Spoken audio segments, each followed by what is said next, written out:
بسم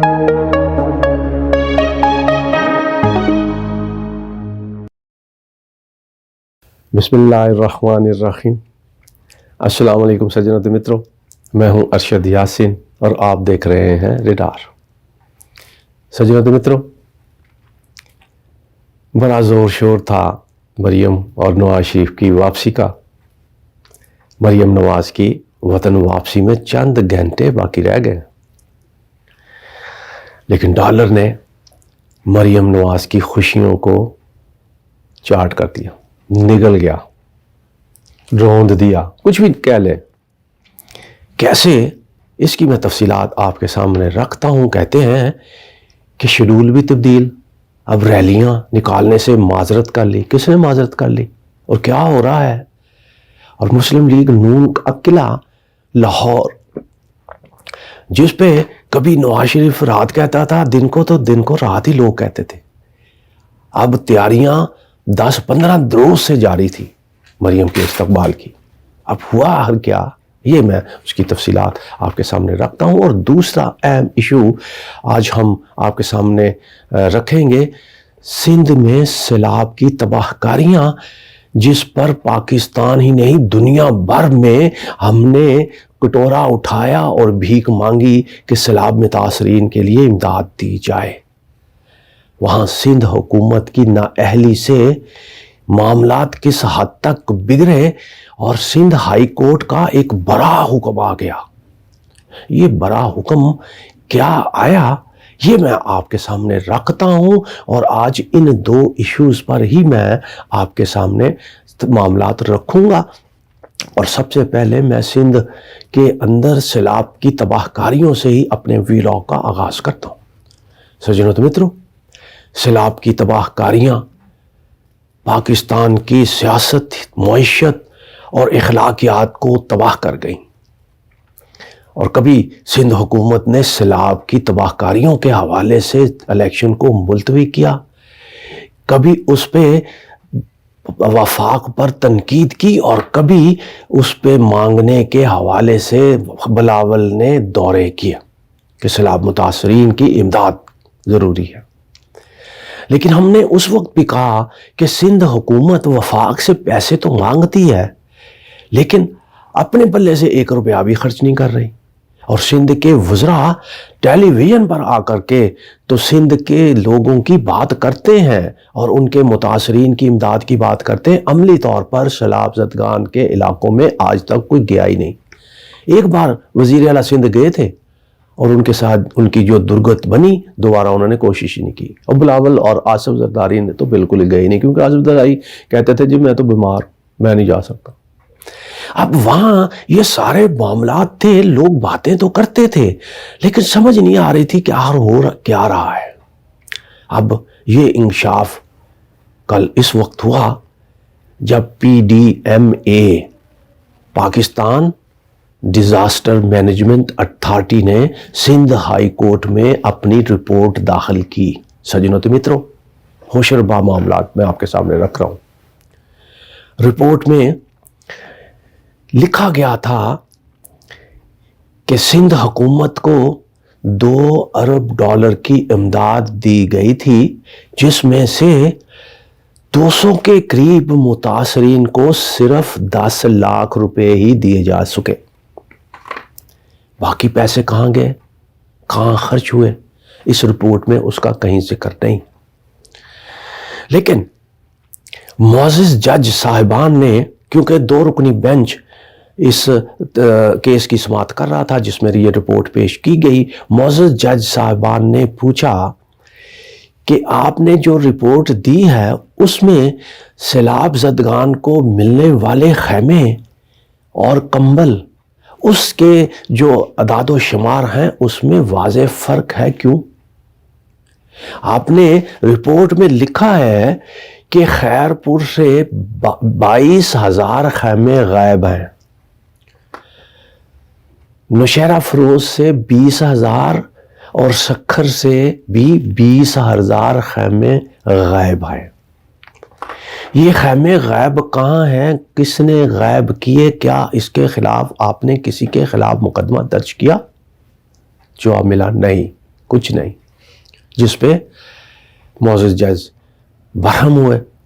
انہوں نے کہا کہ غریبوں کے جو متاثرین تھے، سیلاب متاثرین جن کو امداد کی ضرورت تھی، ان کو اگر امداد کے لیے لوگوں نے کمبل اور خیمے دیے اور وہ بازار میں فروخت ہو رہے ہیں. کمبل تو بازار میں فروخت ہوئے ہیں، اور وہ خیمے بھی سجنوں تو متروں آپ کے علم میں ہے نا کہ خیمے مولانا فضل الرحمان کے ایک جلسے میں زینت بنے تھے. اس جلسے کی کرسیوں کے بجائے وہ خیمے نیچے بچھا کر کے جلسہ کیا گیا تھا، جس پہ بڑا وویلا مچا تھا. لیکن سندھ حکومت نے فضل الرحمان اور اس کے کسی بندے سے پوچھا تک نہیں کہ یہ خیمے آپ کے پاس کہاں سے آئے، کس نے دیے، اگر آپ نے خریدے ہیں تو کس سے خریدے، سیلاب زدگان کی امداد آپ نے کیسے استعمال کی، کسی نے نہیں پوچھا ان سے. آخرکار سندھ ہائی کورٹ نے پھر پوچھ ہی لیا. پوچھا، کہا کہ اگر کسی کے خلاف مقدمہ درج نہیں ہوا تو پھر ہم یہ حکم دیتے ہیں کہ یہ خیمے غائب ہونے کے جو مرتکب لوگ ہیں ان کے خلاف فوری مقدمہ درج کیا جائے. اور ساتھ ساتھ سجنوں تو متروں ایک بڑا فیصلہ بھی عدالت نے کر دیا. انہوں نے کہا تمام تر معاملات ہم اس سے درگزر کر سکتے ہیں، لیکن سیلاب میں گرے ہوئے لوگوں کے ساتھ اس طرح کا گھناؤنا کھیل یہ برداشت نہیں ہے. لہٰذا چیف سیکرٹری سندھ کے خلاف بھی چارج فریم کیا جائے. اور یہ بڑا فیصلہ سندھ ہائی کورٹ میں جو ہے وہ آیا.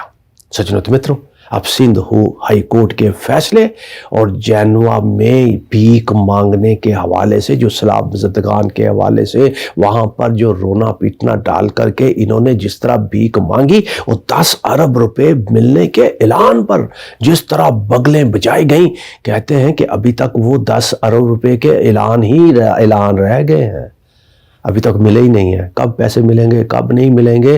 البتہ سیلاب زدگان کو ان کی امداد تو نہیں کی سندھ حکومت نے، لیکن ان کو بیچا ضرور. ان کے ذریعے جو رقم ملی وہ اس کو اللہ تللو میں اڑایا ضرور گیا. اور سندھ ہائی کورٹ کا یہ فیصلہ اس سارے معاملات میں، ان کی تمام تر کارکردگیوں میں، اور ان کے جو ٹی وی پر آ کر بلند باغ دعوے ہیں، ان کی سب کی دھجیاں اڑا دی گئی. سجنوں متروں اب دوسرا معاملہ مریم نواز. پاکستان میں وطن واپس آنے میں چند گھنٹے سجنوں متروں رہ گئے، اور لندن میں فردن ملایا گیا وزراء کو، ان سے میٹنگز ہوئی، ان کے ساتھ معاملات طے ہوئے، اور پاکستان کے اندر مریم نواز کو بھجوانے کے لیے انتظار کیا گیا کہ اپنے امپائر پاکستان میں سارے کھڑے ہو جائیں، اپنے لوگ، اور نگران کابینہ بھی اپنی آ جائے. میں نے آپ کو بتایا تھا اپنے ایک ویلاگ میں، نگران کابینہ اپنی آئے گی تو پھر ہی وہ فیصلہ کریں گے واپس آنے کا. فیصلہ ہو گیا، نگران کابینہ اپنی آ گئی مطلب کی، اور سارے لوگ، سارے افسر، آئی جی اور چیف سیکرٹری اور باقی تمام تر لوگ اپنے ہمیتی آ گئے. تو فیصلہ ہو گیا مریم نواز جناب پاکستان جائیں گی، اور اس کے لیے تیاریاں رانا ثناء اللہ نے آج سے 10 دن پہلے یہ کہہ دیا تھا کہ زبردست استقبال ہوگا، بے نظیر کا ریکارڈ ٹوٹ جائے گا. جب بے نظیر آئی تھی پاکستان میں، اتنا بڑا استقبال ہوگا، اور تمام تر تیاریاں مکمل ہیں. اور کہتے ہیں کہ کل بطور صدر پنجاب مسلم لیگ رانا ثناء اللہ نے تمام ایم این اے اور ایم پی ایس کو ہدایت کی تھی کہ آپ اتنے افراد لے کر کے مریم کے استقبال کے لیے ایئرپورٹ پہنچے. لاہور کے ایم این ایس کے یہ ذمہ لگایا گیا تھا کہ تمام ایم این اے 1000 اور تمام ایم پی اے 500 لوگ لے کر کے ایئرپورٹ آئیں گے، اور ریلیوں کی صورت میں آئیں گے. پورے لاہور کے اندر ایک اس طرح کا ماحول بنا دیا جائے مریم نواز کی واپسی کا کہ ایسا لگے کہ جب پاکستان کے اندر جس طرح طوطی بولتا تھا شریف برادران کا، اس سے بھی زیادہ استقبال. لوگ بھول جائیں بے نظیر کے استقبال کو. سجنا تو متروں تمام تر تیاریاں، خرچے یہ وہ، لیکن ہوا کیا؟ اچانک ڈالر کی اونچی اڑان پاکستان کی تاریخی سطح پر پہنچ گیا. وہ اسحاق ڈار جو وزیر اعظم کے طیارے میں شان و شوکت سے پاکستان آئے تھے اور پاکستان میں دودھ اور شہد کی نہریں بہانے کے دعوے کے ساتھ آئے تھے، کل ہاتھ کرے کر دیا۔ مفتاح اسماعیل نے بھی ٹویٹ کر دیا کہ میں نے جو اقدامات اٹھائے تھے، میرے فیصلے جیت گئے، اسحاق ڈار کے فیصلے ہار گئے۔ اور سجنوں تو متروں، اب اسحاق ڈار نے یہ 3-4 مہینے جو ضائع کیے اس قوم کے، اس کا حساب کون دے گا؟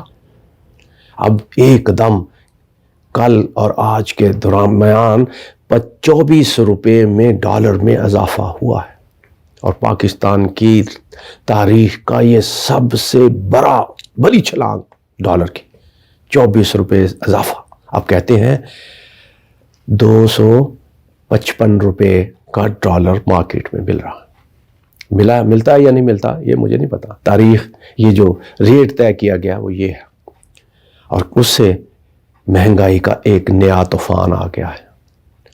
اور کل ڈالر کے معاملے پہ جو معیشت دان ہیں، جو اقتصادی امور کے ماہر ہیں، انہوں نے اتنی خوفناک باتیں بتائی ہیں کہ آپ جن لوگوں نے سنا ہے کل سے وہ سکتے میں ہے، اور سیاسی کارکن اور سیاست کے اندر جو لوگ انوالو ہیں، جو اپنی اپنی قیادتوں اور اپنی اپنی پارٹیوں کے لیے رات دن ایک کرتے ہیں نعرے بازی میں، کل سے مایوس بیٹھے۔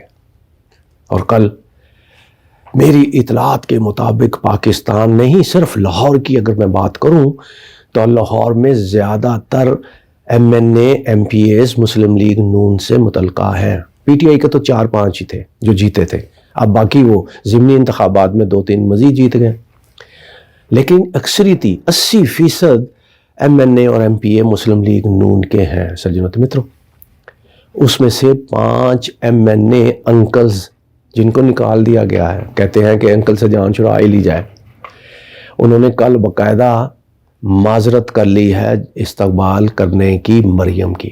انہوں نے کہا کہ ہمیں معاف کر دیا جائے، ہم عوام میں جا کر کے ان کو اکٹھا کر کے ایئرپورٹ ہم نہیں لا سکتے۔ اب ہوا کیا؟ اب سجنوں متنو، مسلم لیگ نون کے ورکر جن کو یہ اندازہ ہے کہ اب الیکشن بھی ہے، ٹکٹ بھی لینی ہے، لالچ بھی ہے، اس لیے زیادہ لوگ اکٹھے کریں، لیکن میرا ریڈار کہتا ہے کہ مسلم لیگ نون کے زیادہ تر MNA سٹنگ MNO نے الیکشن لڑنے سے انکار کر دیا۔ انہوں نے کہا جی ہم الیکشن نہیں لڑتے۔ کل مفتاح اسماعیل نے تو باقاعدہ ٹیلی ویژن پر آ کر کہہ دیا کہ میں اس آئندہ الیکشن میں بالکل حصہ نہیں لوں گا، میں الیکشن نہیں لڑوں گا، کسی سطح کا بھی الیکشن نہیں لڑوں گا، مجھے معاف کرتے ہیں۔ اسی طرح نون لیگ کے لوگوں نے، اب چند گھنٹے رہ گئے ہیں مریم کے استقبال کے، اور مریم جو خوشیوں سے آپ نے دیکھا ہوگا کہ لندن کے اندر ان کے چہرے کی خوشیاں کہ وہ پاکستان آئیں گی، اور پاکستان میں کس طرح ڈھول ڈھمکا، اور پورے لاہور کے اندر ہر طرف مریم نواز کے نعرے ترانے، ڈھول ڈھمکا، اور پتہ نہیں کیا کیا ہوگا، کس طرح وہ خوشیاں تھیں، لیکن یہ اس ڈالر کی اڑان نے مریم نواز کی خوشیوں کو نگل لیا۔ آخری اطلاعات میرے پاس جب آئی ہیں اس کے مطابق لاہور میں ارکان اسمبلی تو دور، پاکستان مسلم لیگ نون کے ڈائی ہارڈ ورکر وہ بھی کہتے ہیں کہ بھائی ہم تو اپنے چند دوستوں کے ساتھ ہی جائیں گے، لوگوں کو تو ہم کہنے کی پوزیشن میں نہیں ہیں۔ جس کو کہتے ہیں وہ مہنگائی کو سنا دیتا ہے، ڈالر کا سنا دیتا ہے، کھانے کو ہے نہیں۔ اس حکومت نے 8 مہینے کی حکومت نے جو سارے ہی تجربہ کار قائدین ہیں، ان کی حکومت نے اس قدر لوگوں کا جینا حرام کر دیا ہے کہ پاکستان کی تاریخ میں ایسے حالات کبھی سنے نہ کبھی دیکھے گئے۔ یہی وجہ ہے کہ لوگ ان سے متنفر ہو گئے ہیں، ان کی شکلیں دیکھنے کو تیار نہیں۔ شیخ رشید ٹھیک کہتا ہے کہ یہ لوگ تو ہیلمٹ پہن کر بھی عوام میں جانے کے قابل نہیں ہیں۔ اب کل مریم نواز چند گھنٹے رہ گئے، اب دودھ کا دودھ پانی کا پانی ہو جائے گا. لیکن میں انفارمیشن آپ کے سامنے سجنوں تو متروں جاتے جاتے آپ کو بتا دوں کہ یہ جو خیال تھا کہ تمام علاقوں سے ایم این اے اور ایم پی اے بڑی بڑی ٹولیوں کے ساتھ ریلیوں کے ساتھ ایئرپورٹ پہنچیں گے اور پھر ایئرپورٹ میں لاکھوں لوگوں کی موجودگی میں ان کی قیادت کرتی ہوئی مریم نواز پورے لاہور کا جو راؤنڈ کریں گی اور پھر داتا دربار جا کر سلامی دیں گی اور پھر وہاں سے جو ہے وہ ماڈل ٹاؤن جائیں گی. یہ اس کا جو ہے تھا وہ یہ شیڈول تھا. لیکن اب میرا ریڈار یہ کہتا ہے کہ اس شیڈول کو تبدیل کر دیا گیا ہے لوگوں کی معذرت کے بعد. اب کہتے ہیں کہ اب مریم نواز ان لوگوں سے مخاطب ہوں گی ایئرپورٹ میں جو ایئرپورٹ تک جانے میں کامیاب ہو جائیں گے. وہاں پر جائیں گے, ان سے وہ خطاب کریں گی اور لاکھوں ہوں, ہزاروں ہوں, سینکڑوں ہوں یا اربوں ہوں, جتنے بھی ہوں, وہ جتنے بھی ہوں گے اس کو مریم خطاب کریں گی اور وہاں سے ہیلی پیڈ پہ جناب گھر چلی جائیں گی. یہ ری شیڈول ہو گیا ہے ان کا پروگرام اور ریلی ٹائم فش ہو گئی ہے. سجنوں متروں, اب آگے کیا ہوتا ہے, کس طرح وہ کمپین کریں گی, الیکشن ہوتے یا نہیں ہوتے, میں اگلے ویلاگ میں آپ کو بتاتا ہوں کہ الیکشن کی سچویشن کیا ہے. اب تک اتنا ہی. اپنا بہت خیال رکھیے گا. پاکستان زندہ باد.